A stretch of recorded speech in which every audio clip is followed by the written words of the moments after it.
an incredible honor, and I think all of us realize what an honor this is, and congratulations to all of you on both sides.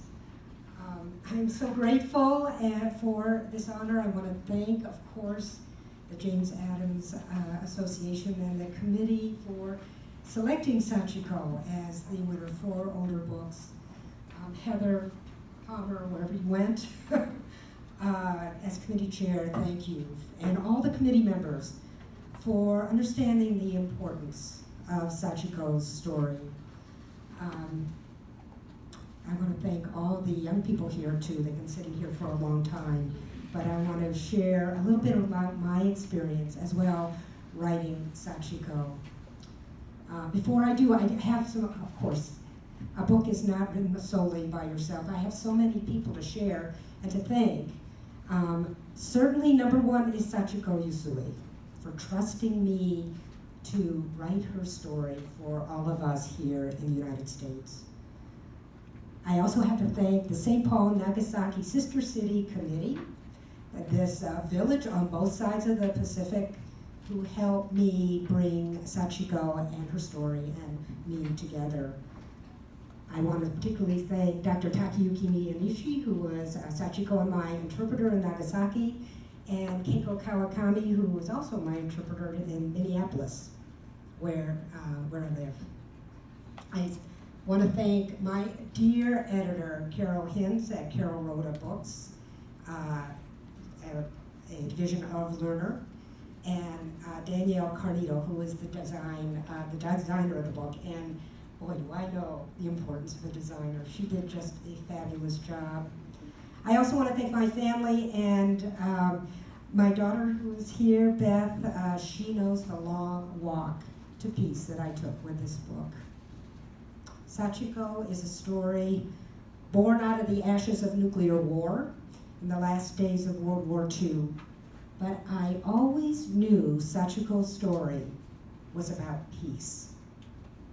The first time I met Sachiko in 2005 at a peace park in my hometown in Minneapolis, I knew Sachiko would be one of my teachers of peace.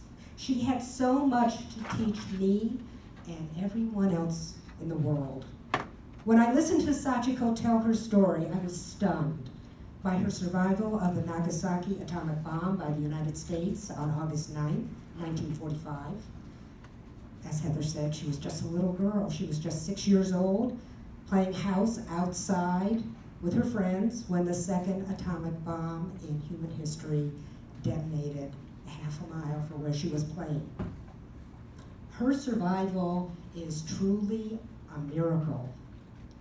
But given this unimaginable traumatic experience, her resilience, her empathy for others, her determination, and her deep desire for peace are just as miraculous. So how does one survive such an apocalyptic experience of war at such a young age and somehow retain your resilience, your empathy, and your hope? I'd like to share one of the scenes from the book that I think answers that question. So this scene takes place after the bombing when Sachiko actually is 9 years old. And she decides she's going to become a teacher of the war orphans in her neighborhood. So every day after school, she meets a group of war orphans to teach them what she had learned at school that day. And she gives each orphan a nail, and to use as a pencil. And the orphans practice writing their names and doing adding and subtraction in the dirt. Here's the poignant part of the scene. One day, Sachiko asked the war orphans, "Where were you when the bomb dropped?" The children stared at her with empty eyes. They had forgotten. All they could remember were the people they had lost, their brothers, their sisters, their mothers, and fathers. What would have happened to her if she had lost her mother and father? Sachiko didn't need to ask. She knew the answer. What could she teach these children that mother and father had taught her? What words of her parents would Sachiko never forget? Sachiko gathered the orphans around her and began. This is the only world we can live in. Hate only produces hate. No matter what the circumstances, good or bad, keep your own mind. Never let anyone scratch your mind. Study, learn, pay attention to your teachers. Your teachers will guide you. Those words were primarily from her father, a man who never lost his humanity throughout the whole catastrophe of war and those terrible post-war years in Japan. His words give all of us a blueprint for our own pathways to peace. By the time I finished interviewing Sachiko, I realized this. If Sachiko as a hibakusha, as an atomic bomb survivor, could find her voice for peace, if she could reach for the world's peacemakers, such as Helen Keller, Gandhi, and Martin Luther King, and study their works, if she could speak boldly for peace by telling her difficult story, then we too can study peace. We can find our voices and work for peace at home, in our schools, in our neighborhoods, the country, the world.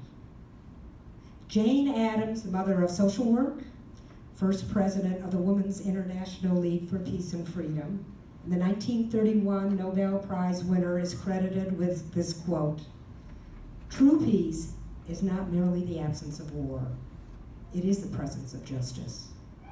And if that is the definition of peace, as many of us have said, then we are far from it. There's no doubt that we are living in a difficult, troubling time. But if you've been paying attention to the hot rhetoric of nuclear war coming from Pyongyang, the capital of North Korea, and Washington, D.C., this war of words is alarming.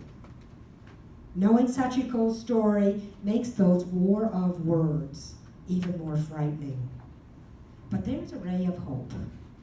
Just this month, the international campaign to abolish nuclear weapons, ICAN, won the Nobel Peace Prize.